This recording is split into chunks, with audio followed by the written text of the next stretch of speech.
sabi mo? Ayan ang nilikha ng Diyos. Sa pagbibigay natin ng papuri, inaamin natin na tayo'y mahina. At ang Diyos ang malakas. Tayo mahina, ang Diyos ay amen. Ang Diyos ay malakas, makapangyarihan sa lahat. Ang kahangahangang lumikha na labis na nagmamahal sa atin. Ang Diyos na itikamangha-mangha na labis na nagmamahal sa atin. Kaya sabihin mo siyang katabi, you're special. Special yan ha. Special yan para sa Diyos. At tunay nga,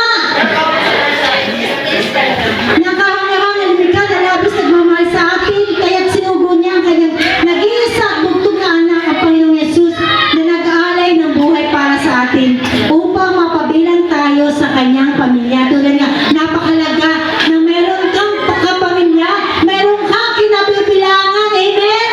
Meron kang pamilya, meron kang kinabibilangan. Hallelujah.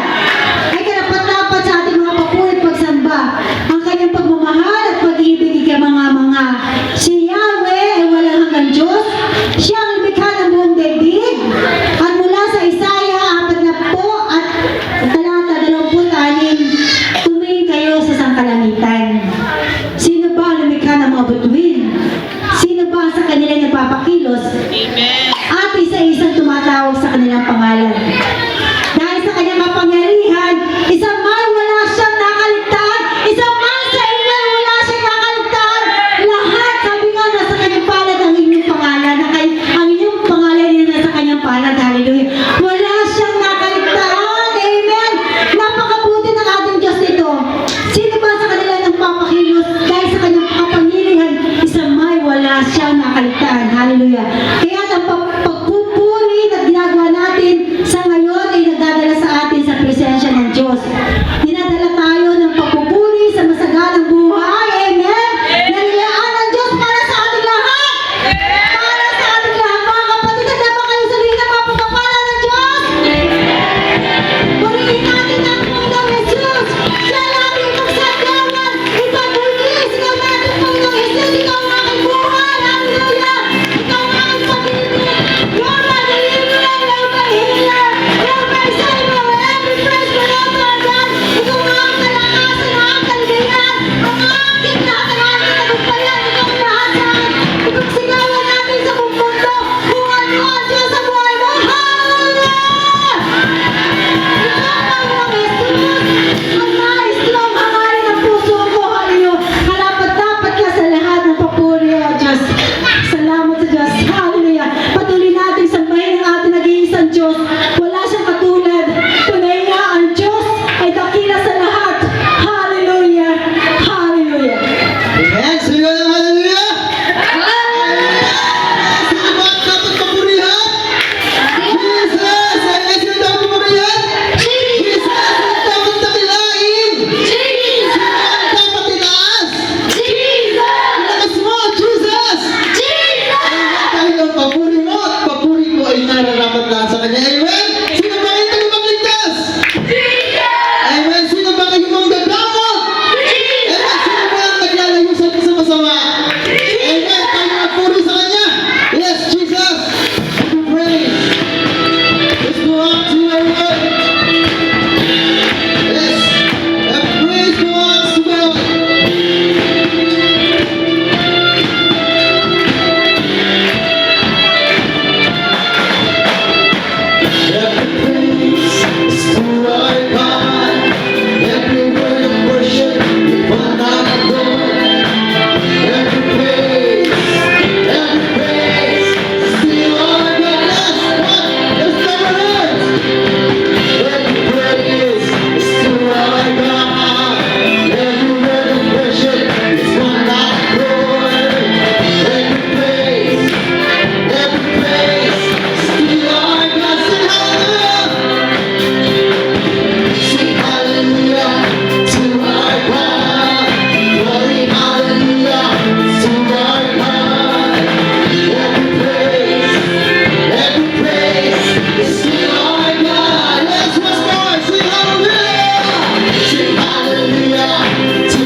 impossible, but with God, all things are possible.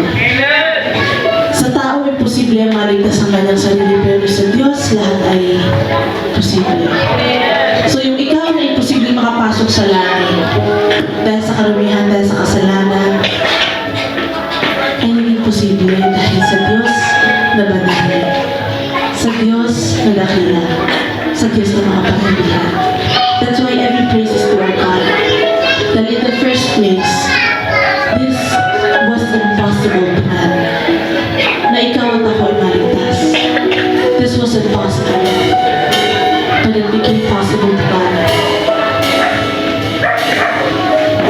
So today, muli pupurihan natin ang ating Diyos. Hallelujah.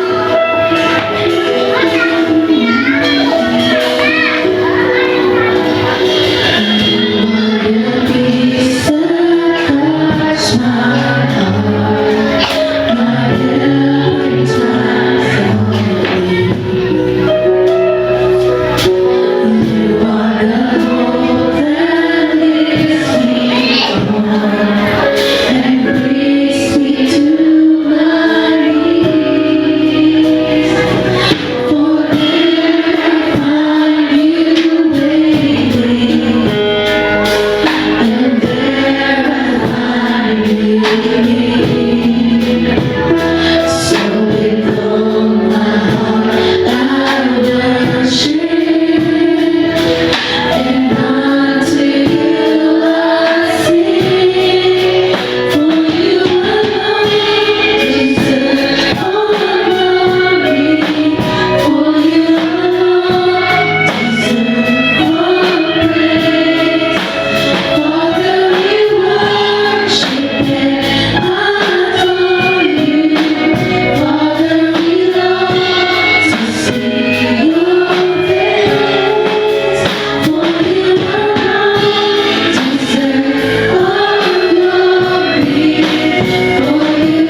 sa amin yung lahat ng sasabihin sa iyo ng Panginoon nating Diyos at aming diringgin at gagawin. At narinig ng Panginoon ang tinig ng inyong mga salita nang kayo'y magsalita sa akin, at sinabi ng Panginoon sa akin, aking narinig ang tinig ng mga salita ng bayang ito na kanilang sinabi sa inyo. Mabuti ang kanilang pagkasabi ng lahat ng kanilang salita. O sila naway magkaroon ng puso na sila'y matakot sa akin at kanilang ingatan kailanman ang lahat ng aking utos upang ikabuti nila pati ng kanilang mga anak magkailanman. Palakpakan natin ang Diyos. Remember, pinalaya ng Diyos ang bayang Israel sa Egypt, sa kanilang slavery, sa kanilang pagkaalipin, sa kanilang kahirapan. At nang sila'y lumaya sa pagkaalipin ng Diyos, ay nakipagkasundo sa bayang ito. No? At yung word na ginamit is covenant. Ang covenant po is, ang Diyos ay nakipagkasundo, sabi niya, I will be your God and you shall be my people. Ako ang inyong Diyos at kayo ang aking bayan. No, at ang kasunduan na yan ay dalawang bahagi. No, sabi niya, narito ang aking mga utos. Sundin niyo ito at kayo ay giginhawa. At sumagot ang unang generation, susundin namin ang lahat ng ayon sa inyong sinasabi.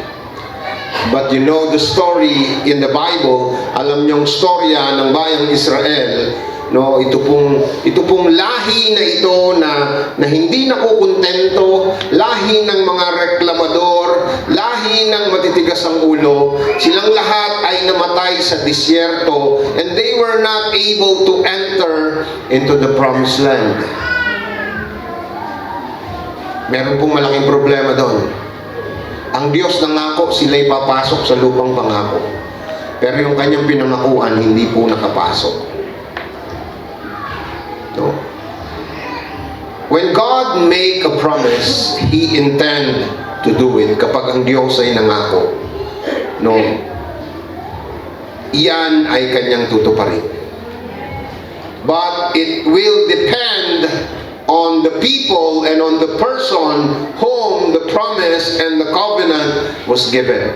Pero nakadepende po doon sa tao at doon sa tao na kanyang pinangakuan. Sa gabing ito, no, alam natin, isa na namang bagong taon. And we don't know what lies in the year ahead. No? Di natin alam kung anong meron sa taong ito. And I would like you to know that the world is not the same as before. Available naman sa inyo ang net. Alam niyo po kung gaano nakagulo at kasama ang ating mundo. No? Not just our nation, but the whole world. Ang persecution ng Christian sa Russia, sa China, sa India, no, ay sobra po, tumitindi po. Sa Middle East, meron pong isang pastor na dala-dala niya yung kanyang anak. Hinablot ng Arabo yung kanyang anak at ipinagahataw po sa pader yung sanggol. Hanggang sa madurog yung ulo, hanggang sa magkalasog-lasog yung katawan. So that's, isa lang yan sa example ng persecution, ng worldwide persecution of the Christian. Sa Amerika, ganun din po. Meron na pong persecution na nagaganap sa mga Christian. If you are a Christian, you are not allowed to speak the name of Jesus Christ in the public. Hindi ka pwedeng mag-akay ng katrabahador mo, kaklase mo, at i-witness mo si Jesus Christ. No, kasi kapag yung pinapakilala mo si Kristo doon sa taong yon at yung taong yon ay nagreklamo sa amo, sa may-ari ng kumpanya o sa gobyerno, you will be arrested or matatanggal ka sa trabaho. Ang Pilipinas hindi na rin po ligtas. Alam natin ang kwento, Cotabato. No, nagkaroon ng pagsabog. Namatay ang maraming civilian. And it was, according to investigation, gawayan ng mga local ISIS. Imagine, no? Local ISIS.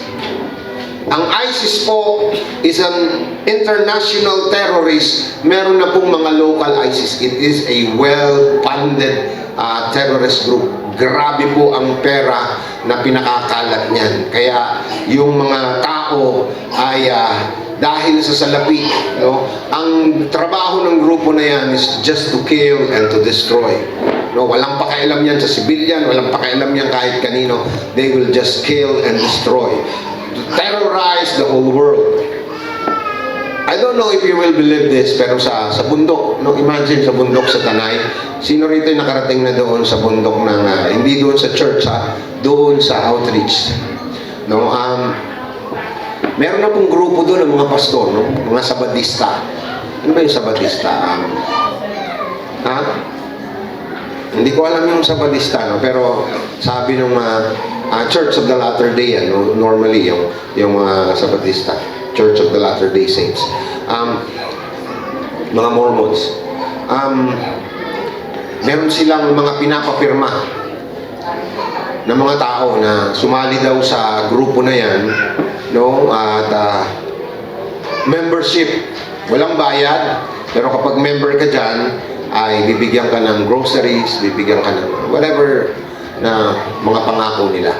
Pero magugulat po kayo nung tinanong ng isang kasamahan natin kung anong grupo sila at nagpakita ng ID, no, ang nakalagay po sa ID is One World, no, One World. If you remember, I'm talking about One World Government, no.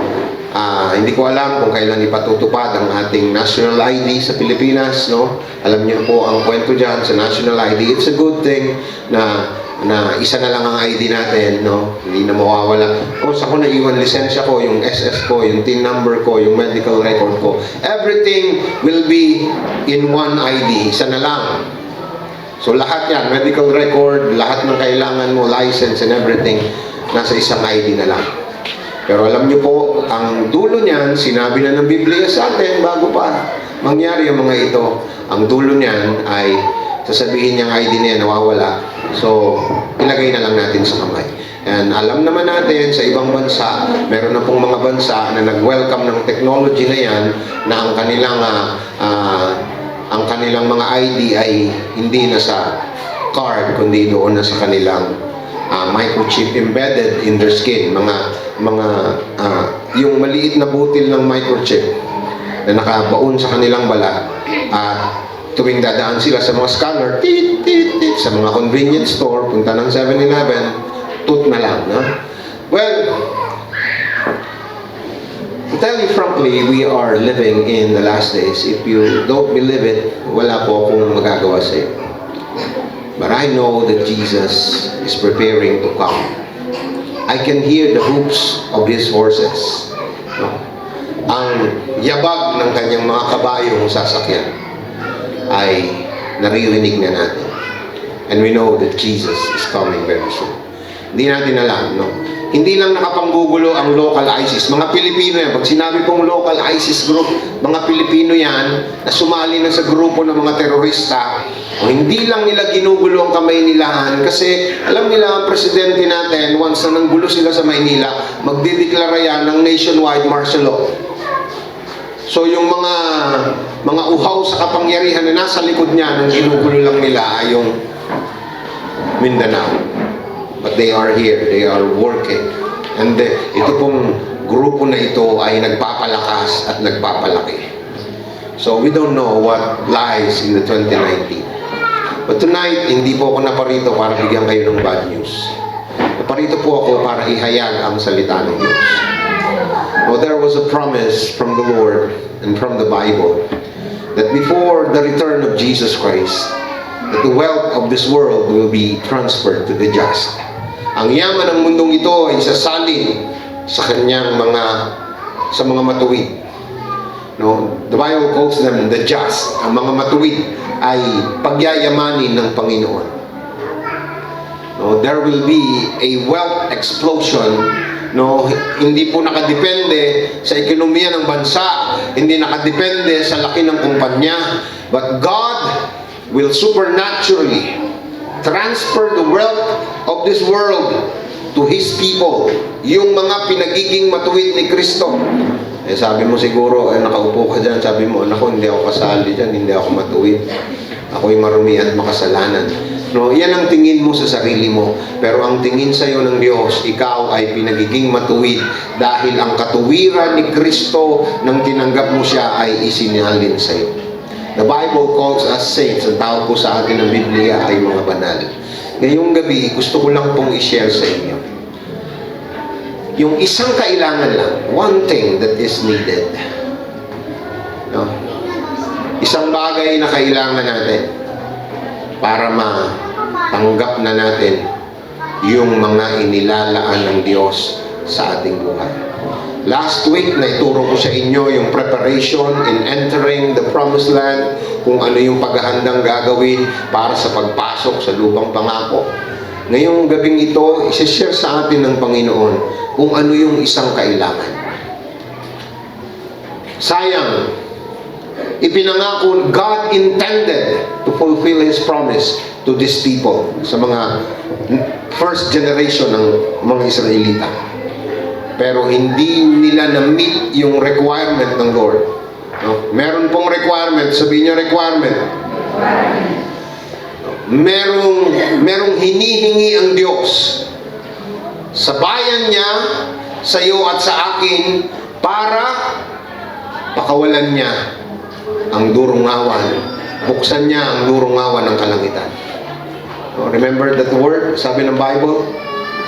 Try me now on this, if I will not open the floodgates of heaven. Alam niyo ba yung floodgates? Sino nakakalam ng floodgates? Dito sa inyo sa Lipa, wala, no? Pero sa amin sa Taguig, taga-Taguig po ako, nandyan po yung mga floodgates. Naalala nyo nung bumaha, nagbagyo ng Undoy? Ano nangyari? Halos ang NCR ay lumubog. Mula sa Rizal hanggang Manila, Marikina, Taguig. Maraming namatay, maraming nawala, maraming nasira, maraming nalunod. Bakit? Ano nangyari? No, binuksan, iniutos ng dahil nga mapupuno daw, man-made calamity po yun, hindi po yun natural calamity. May nag-utos mula sa taas na ang sabi, buksan ang lahat ng floodgates. Just imagine, nang buksan ang lahat ng dam dito sa Cordillera, dito sa Baguio, sa ano pa yan, sa Bulacan, no? Nang pagsabay-sabayin nila yan, no, umagos po yung napakaraming tubig. Imagine niyo po, sino nakarating sa Sampaloc sa amin? Wala? Iniimbitahan ko kayo, sabay-sabay tayo pag-uwi ko, ha? Para makarating kayo doon. Bundok po yun. Meron pong maliliit na ilog doon. Imagine doon sa maliliit na ilog, makikita mo umaagos yung mga baboy, yung mga baka, maagos yung owner, yung jeep, yung kotse.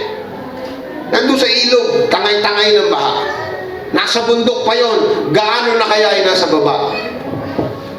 Nandun ako noon sa sa Masinan, sa Marcos Highway. Yung mga tao, kikita ko nagkakapit-kapit para makatawid doon sa baha. No, pero sa lakas ng current, bigla na lang may nakakabitaw. No, sumisigaw na lang yung apo ko. Nawawala yung apo ko. Ang daming umiiyak doon kasi naghahanap ako ng ATM machine dahil wala na akong pera, wala na akong gas, wala na akong at maraming umiiyak dyan, maraming nagugutom. Pag binuksan po ang floodgates, sigurado pong baba. Andiyan kayo? Ang sabi ng Panginoon, if I will not open the floodgates of heaven and pour out to you such blessing, ibubuhos ko sa inyo ang pagpapala na wala kayong sukat paglagyan. Ang ginamit po sa English, there will not be room enough for you to receive it. Pupunuin ang kwarto mo, ang lalagyan mo, ang sisidlan mo, ang wallet mo, ang bank account mo, at wala ka ng paglalagyan. Naniniwala ba kayo ron? Pumalakpak ang hindi.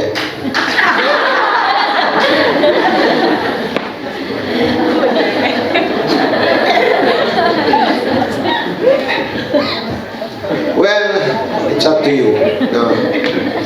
Whether you believe it or not, but I believe the Word of God with all of my heart. No, siya ang Diyos na hindi pwede magsinungaling. Siya ang Diyos na hindi exaggerated. Pag sinabi ng Diyos, gagawin niya. No, when God says it, He will do it. Now, ang problema, hindi niya nakita yung requirement sa first generation, kaya sa Deuteronomy chapter 5, inulit niya yung kasunduan. Naubos na yung matitigas na ulo, yung mga reklamador, yung mga hindi naniniwala sa kanilang sa salita ng Diyos. Kaya nag-intay ang Diyos ng next generation, yung Joshua generation, at kinausap na naman ng Diyos at pinaalala ng Diyos yung kasunduan. God renews the covenant. Yan ang kailangan natin, no? He renewed the covenant with His people. Pinaalala niya, ako yung nakipagkasundo sa mga nanay at tatay at lolo't lola nyo. Kaya lang wala na sila ngayon kasi ang titigas ng ulo nila. Ngayon makikipagkasundo ako sa inyo. No? Ang kasunduan ay, sino rito ang nakapirma ng kontrata? Ang kontrata, dalawang bahagi, dalawang partido yan, di ba? No, yung magkabilang partido, kailangan gawin ng isang partido at gagawin ng isang partido yung kanilang napagkasunduan. At kapag ginawa ng bawat isa ang kontrata na yon, ang nagtatali sa kanya. Ang Diyos ay nakikipagkasundo sa next generation. Sabi niya,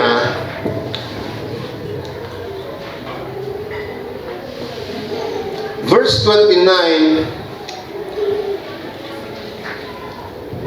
oh, that there were such a heart in them that they would fear me and keep all my commandments always, that it might be well with them and with their children forever. Oh, magkaroon nawa sila ng puso na may takot sa akin at kanilang ingatan magpakailanman ng aking mga utos upang sila'y mapabuti, mapaayos o mapaganda. Kapos kasi talaga ang Tagalog natin. Pati ang kanilang mga anak magpakailanman. Ito ang kasunduan ng Diyos. Okay, matatali ako sa inyo, tutuparin ko ang aking mga salita kung tutuparin nyo ang aking mga utos. Kasi ganito po nangyari ang kwento. Para naman maniwala itong mga kabataan na ito kasi hindi nila nasaksihan yung mga himalang ginawa ng Diyos, yung mga signs and wonders dahil mga sanggol pa sila. So para maniwala sila na ang Diyos talaga ang kausap ni Moses, bumaba ang Diyos sa kanilang kalagitnaan. Chapter 5 ay bumaba ang Diyos sa ibabaw ng bundok. No? Kumulog, kumidlat, sumagitsit ang maraming kidlat at naglagablab ang bundok. Woo!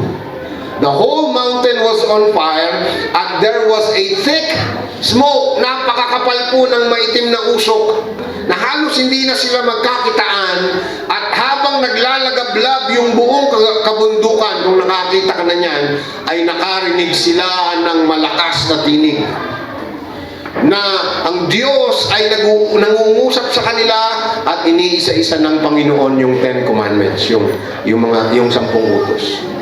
Nung marinig ng mga tao, nagtakbuhan sila. Sabi nila, Moses, hindi namin kayang harapin yung Diyos na kausap mo. Ikaw na lang ang makipag-usap sa Kanya, at lahat ng sasabihin niya sa'yo, sabihin mo na lang sa amin. No, kaya nagkaroon ng mediator eh. No, kaya iyan ang trabaho ng priest, ang yan ang trabaho ng mga pastor, as a mediator between God and men. Hindi dahil ginusto namin ito, ginusto to ng bayang Israel. Ayaw na namin makipag-usap sa Diyos. Ikaw na lang. At yung sasabihin niya, sabihin mo na lang sa amin. At sabi doon, itong maganda. Sabi ng verse 27, go you near and hear all that the Lord our God shall say. Pumunta ka sa Diyos, pakinggan mo lahat ng sasabihin niya, and speak unto us all that the Lord our God shall speak unto you, and we will hear it and do it. At pakikinggan namin ang lahat ng sasabihin mo at gagawin namin ito. Verse 28. And the Lord heard the voice of your words, sabi ni Moses. When you spake unto me, and the Lord said unto me, I have heard the voice of the words of this people. Narinig ko ang lahat ng sinabi ng bayang ito, ng mga taong ito. Alam niyo bang naririnig ng Diyos ang lahat ng ating sinasabi? Yan po kayo? Sa taon ng 2019, una, let us watch our mouth. Bantayan natin ang ating nguso. No?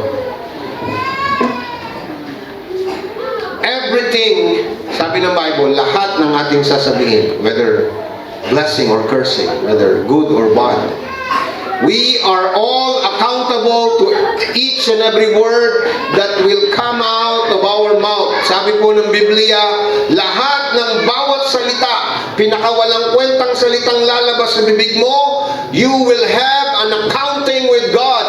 Pananagutan natin yan. Bakit? Ang sabi ng verse 28, I have heard them. Sabi mo sa katabi mo, naririnig ka ni Lord. Narinig ng Diyos lahat ng ating sinabi, lahat ng ating diniklara. Andyan po kayo?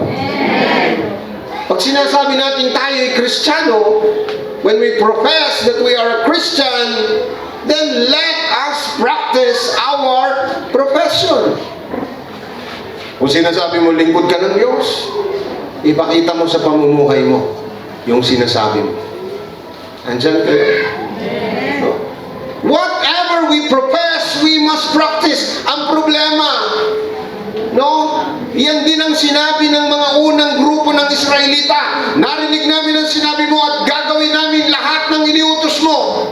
Pero iba ang kanilang sinasabi at iba ang kanilang ginagawa.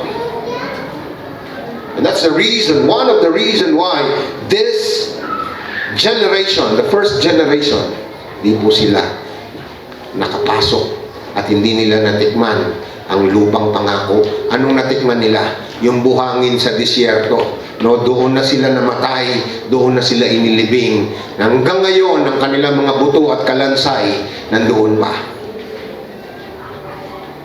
And that's the reason why marami pong Kristiyano hindi nakakaranas ng ipinangako ng Diyos. Sabi niyo, bakit? Sabi ng Lord, sabi mo. No, oo, sinabi ko, pero iniintay ko ang gawa mo sa mga sinabi mo. Andyan po ba kayo? Narinig ng Diyos ang lahat ng ating sinasabi, kailangan gawin natin, or else we will not enter and experience the promise of milk and honey. Hindi tayo makakapasok sa lupang pangako. Kung inaakala mo yan lang ang pangako ng Diyos, there is more. Well, wala na akong hahanapin pa. Akala mo lang wala ka nang hahanapin. If we will only practice what we profess, may nakalaan sa'yo. Bubuksan ng Diyos ang floodgates. No? Sa ibang translation ang ginamit, windows. Sabihin niyo, windows. If I will not open the windows of heaven and pour out such blessings. Alam niyo ba ang windows? With S yun. Ilan ang, bakit windows? Hindi doors. Ha? Pansinin niyo? Napansin niyo, bakit pagka nagbabasa kayo ng Bible, no?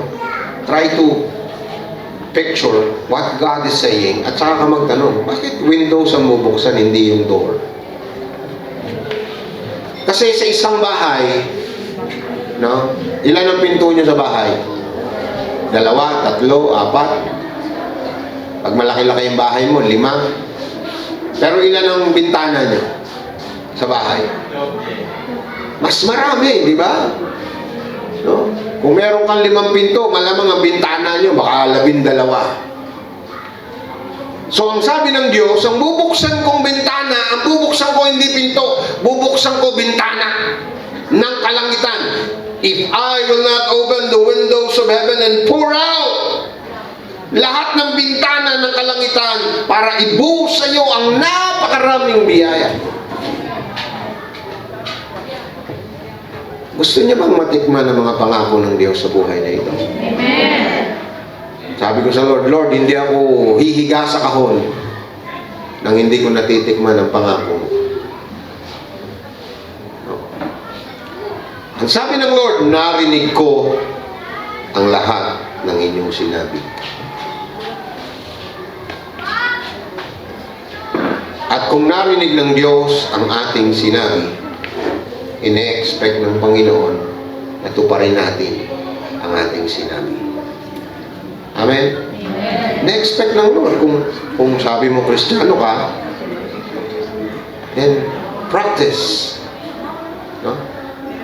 Naalala ko si Pastor Ronald, sabi niya, walk your talk. Diba? Kung ang salita mo ay maganda, isabuhay mo yan. Makita nawa sa'yo. Hindi lang puro salita. Kailangan merong gawa. Amen? Ang maraming problema sa maraming Christian, magaling magsalita, pero sa gawa, wala. No, para mga politiko. Diba? Alam mo yung mga politician, pagka yan ay tatakbo, malapit na naman ang eleksyon.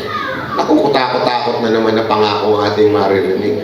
At ang mga Pilipinong, no, mapapaniwala na naman sila.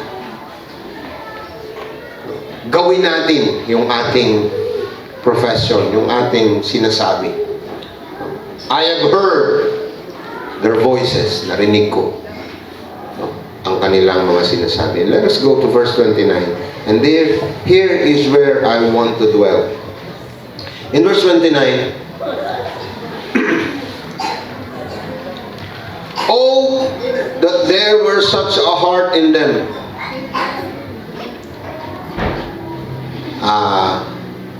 Kung si Pastor Raul pa, no, magkameron nawa sila ng puso. Pastor Raul, yung kanyang magkaroon ay magkameron. Magkameron nawa sila ng puso. Naway meron silang pusong may takot sa akin at tutuparin ang lahat ng aking sinasabi. Lahat ng aking and keep all my commandments. Ito na ang sabi ng Diyos. And it will be well with them. Magiging maayos sila. Magkagulo na ang mundo. Magkagulo na ang ekonomiya. Magkagulo na ang buong paligid. Magiging maayos sila. At hindi lang sila, it might be well with them and with their children forever. Diyan po kayo. Magiging maayos, mabuti, maganda para sa iyo at sa mga anak mo at sa mga apo mo. To their children forever. From generation to generation. Gagawin ng Diyos na ang anak mo kahit na kaano kagulo, they will always be in safety. No, sila'y palaging ligtas. Palaging protektado, palaging maganda, palaging maayos ang kanilang kalalagayan. Hindi lamang sa iyo, pati sa mga anak mo, sa pamilya mo, sa buong sambahayan mo. Gusto niyo bang gawin niya ng Diyos sa inyo? Alam niyo pong pinakatakatakutan ng mga magulang? Well, maganda ang buhay natin ngayon. Pero pag matanda na yung mga magulang, no, walang iba pong ninanais at pinapangarap yan. Sana maging maganda rin ang buhay ng aking mga anak. Alam niyo pong pinakamahirap sa damdamin ng isang matandang mamamatay na o matanda na at naghihintay na lang ng kamatayan, na nakikita niya yung kanyang anak na naghihirap, naguguto, nagigipit, na inaapi at mukhang kawawa. Apakasakit po sa magulang yan. Pipikit ka na napakahirap ng kalooban mo. Dahil alam mo, iiwan mo ang iyong sambahayan sa hindi magandang kalalagayan. at walang makakatulong sa kanila. Pero ang pangako ng Diyos, hindi lamang makakabuti sa iyo, kundi sa lahat ng mga anak mo at anak ng anak mo, to your children forever, from generation to generation. Naituro ko na yan sa inyo, no? Ang Lord, pag nagbitaw ng sumpa, 4th generation lang, no? Hanggang ika-4 na salin lahi. Pero ang Diyos, kapag nagbitaw ng blessing, no, from generation up to the 1,000 generation, libo-libong salin lahi, hindi na alam kung sino ka, hindi ka nakilala ng mga kinaapu-apu-apuhan mo, ay pinagpapala pa rin sila ng Diyos. Bakit? Ito po ang kondisyon ng Panginoon. Verse 29. Sila naway magkaroon ng puso. Yan po ang requirement natin. Requirement ng Lord. Kailangan mo hindi pray-over. Ang kailangan mo hindi bagong negosyo. Ang kailangan mo hindi bagong plano para magtagumpay sa buhay. Ang kailangan mo ay isang puso na tutupad, that would keep all. Sabihin nyo all. Ano ba ibig sabihin ng all? Hindi lang few of His commandments. Hindi lang some of His commandments. Isang puso na tutupad hindi lang ng ilan kanyang mga utos. Ang tutuparin ko lang, Lord, yung medyo madali lang. Pero yung isang yan, no, hindi ko kaya yan eh. Hindi ko kaya tuparin yan. Ay palagay ko, sabi rin ng Lord, hindi rin kita kayang dalhin na patikimin ng mga ipinangako ko sa iyo. Ang kailangan ng Diyos, God desires for us. What God desires for His people, ay magkaroon tayo ng puso. Isang pusong all out. Isang pusong handang sumunod kahit mahirap. Kahit hindi maintindihan. Kahit na ano man ang mangyari. Hindi lang sa ilang panahon, Lord, susunod ako sa iyo. Sige, itong buong January, no, testingin ko, susunod ako sa iyo. Pag wala pa rin February, ako naman ang masusunod, hindi ikaw. Hindi ang sinasabi kong pagsunod sa lahat ay hindi lamang lahat ng mga utos, kundi not just all my commandments, but in all times, continually. Dapat patuloy. At sa lahat ng oras, at sa lahat ng panahon, may nakatingin man, may nakakakita man, no? May nakakaalam man o wala, tutuparin natin ang lahat. Sabihin niyo lahat.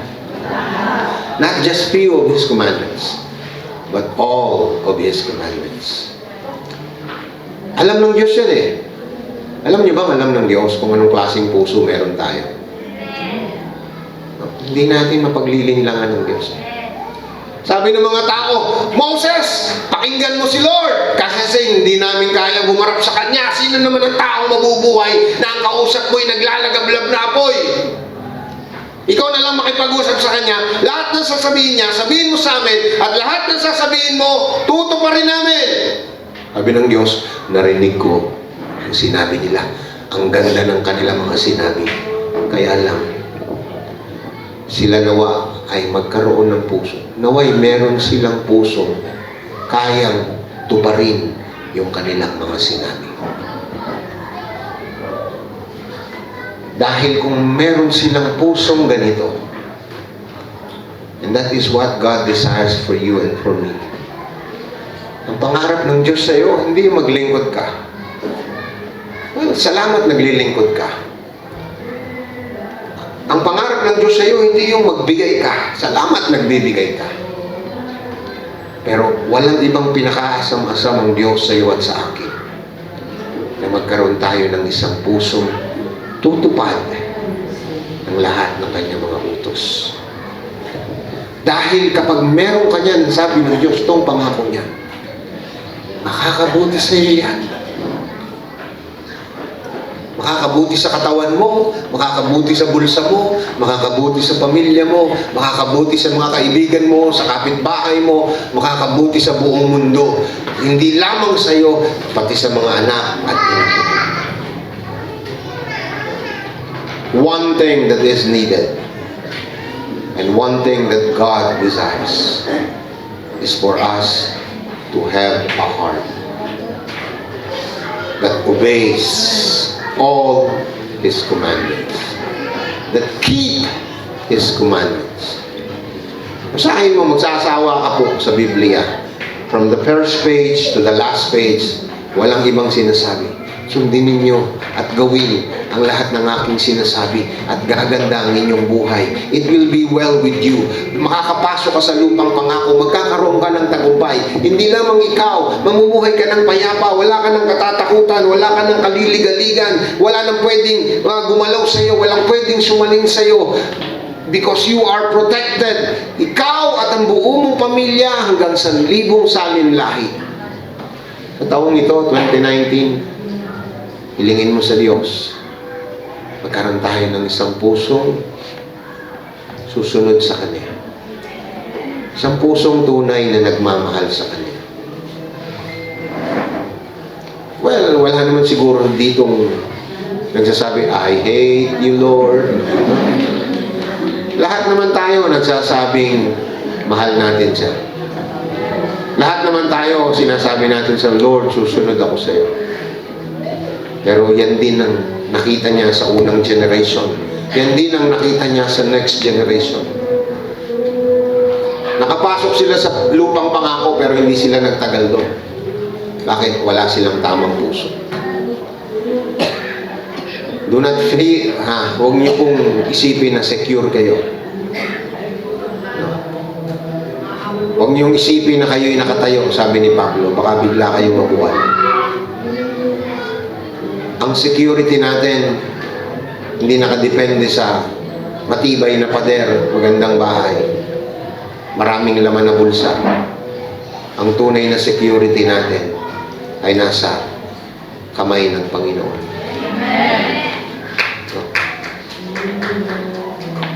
Magiging mabuti sa iyo at sa mga anak mo kung magkakaroon ka ng tamang puso na nagmamahal sa Diyos, sumusunod sa Kanya, may takot sa Kanya. Verse 29, and the Lord heard the voice of that there were such a heart in them that they would fear me. Sabihin niyo, fear me. Yung fear of the Lord, yung pagkatakot sa Diyos, kailangan yan. Bakit nire-require ng Lord na matakot tayo sa Kanya? Paano mo malalaman yung tao may takot sa Kanya? Simple lang, no? Pinakasimpleng example niyan, yung mga walang takot sa Diyos, walang pakialam yan sa Kanyang salita. Walang respeto yan. They give no reverence. And they do not believe His Word. And they doubt His Word. No? Hindi sila masyadong naniniwala diyan sa salita ng Diyos. At hindi nila masyadong pinahahalagahan yan. Yan yung mga taong walang takot sa Diyos. Pero pag may takot ka sa Diyos, ang salita niya, no? Yan ang iyong sandigan, yan ang iyong buhay, yan ang iyong pundasyon. Pag sinabi niya, no, wala nang iba pa. Against logic, against all truths and facts, pag sinabi ng Lord, yan na yun. Absolute. Kailangan kong gawin, kailangan kong tuparin. Bakit? Yan yung taong may takot sa Diyos. Amen?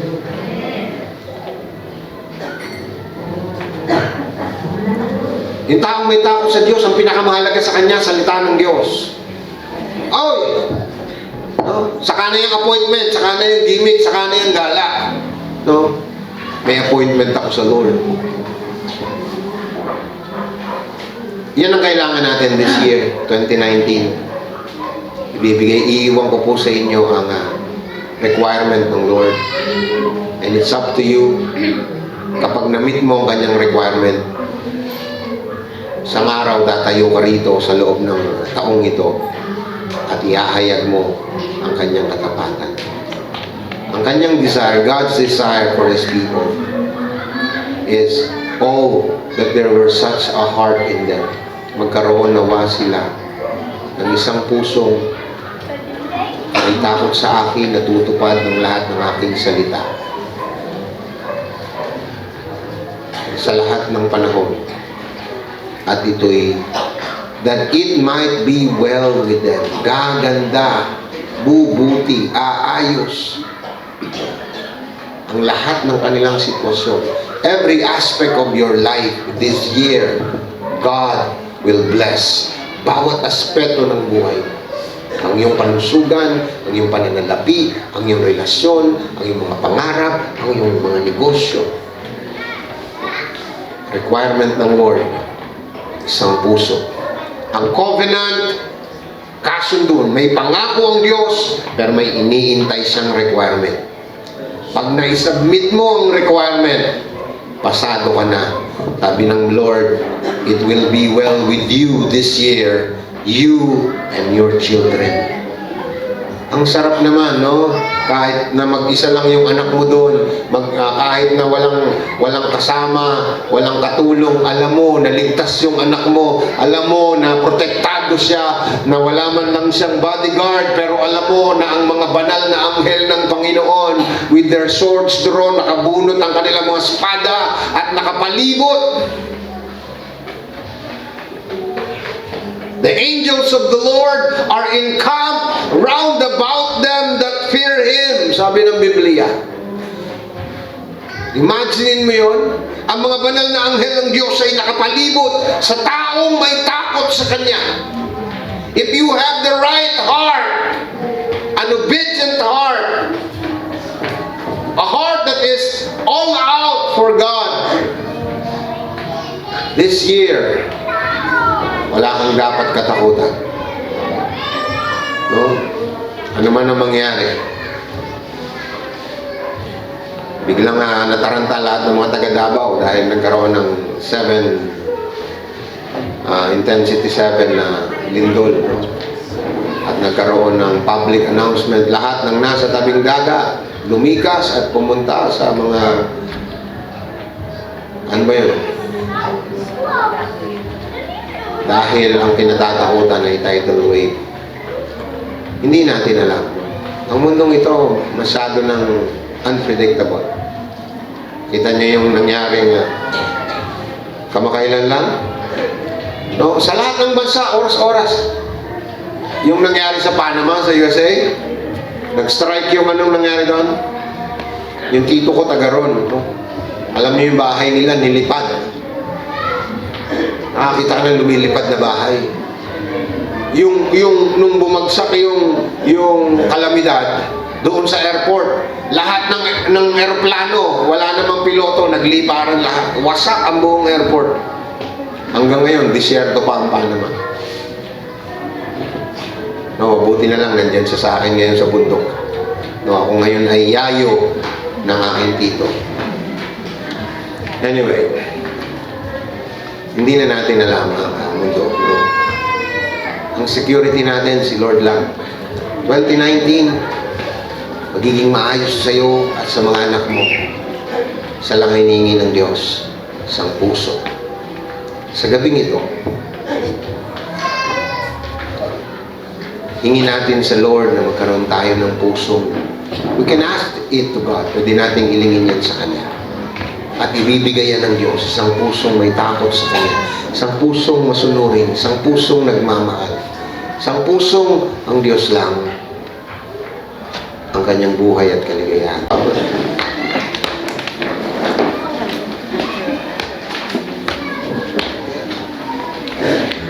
Salamat po ang Diyos, dakilang Ama.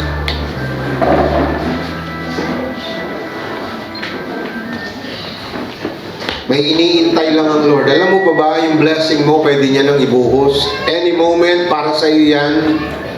Pero iniintay niya na magkaroon ka ng tamang puso. Handa ka na bang pagpalain?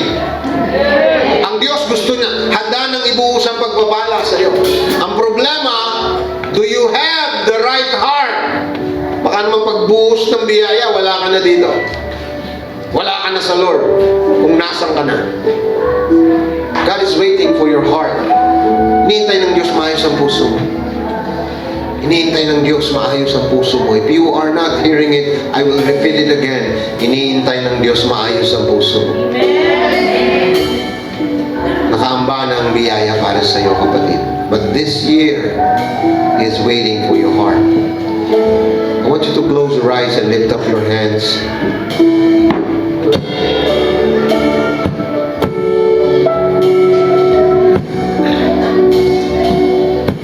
Kausapin mo sa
speechless. Oh, that there were such a heart in them. Yan ang nais ng Diyos.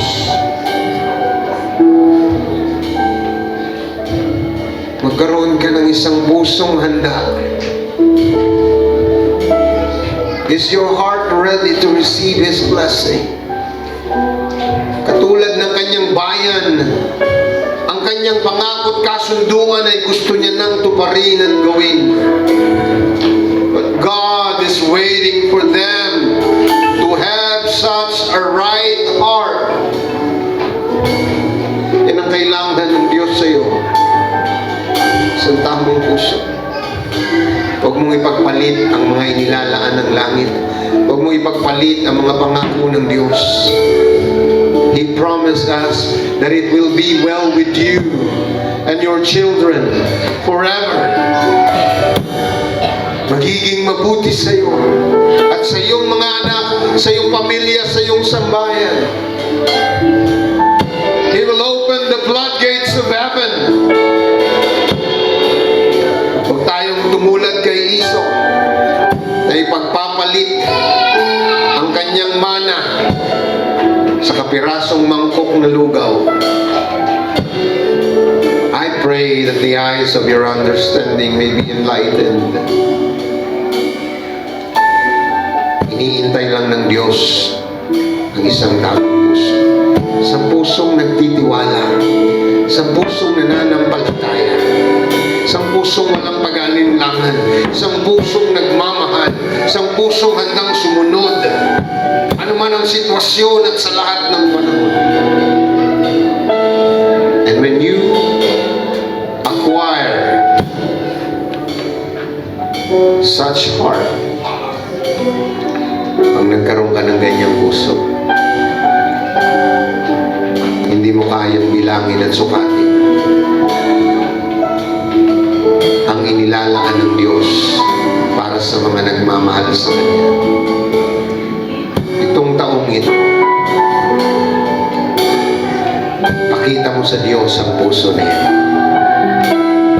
Makakabuti sa iyo at sa iyong mga anak. Hilingin mo sa Kanya. Bigay mo sa Kanya ang puso mo.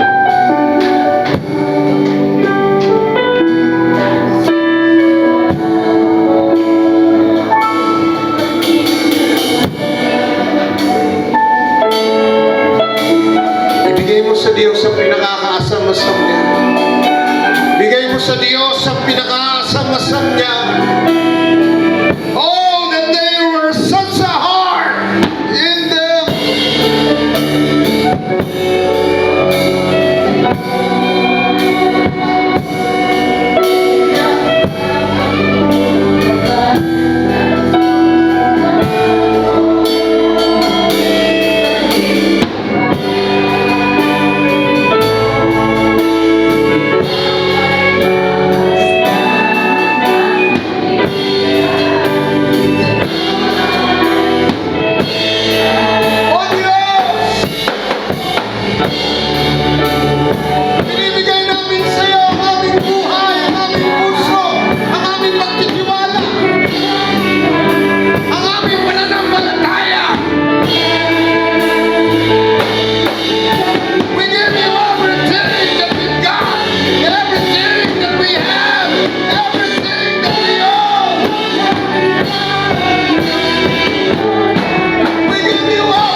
Sabihin mo sa Kanya, Panginoong Hesus, handa na po ako. Handa na ang aking puso. Ibinibigay ko sa iyo ang lahat ng pagtitiwala. Bigyan mo ako ng biyaya na makasunod sa lahat ng iyong utos, sa lahat ng oras at pagkakataon.